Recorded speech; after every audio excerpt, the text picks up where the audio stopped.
sa sobrang taas ng iyong uric acid, matutunaw ang mga cartilage sa iyong katawan. Kaya ano mangyayari sa buto?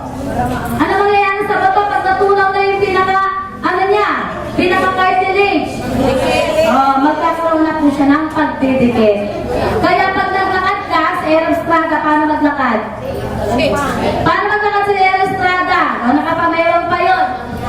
Pero pag naglakad siya, ganyan po siya maglakad. Bakit po? Yung kanyang tuhod ay apektado na ng arthritis. No? Anong ginawa ng Aerostrada? Para yung maiayos ng kanyang paglakad. Ano pong ginawa?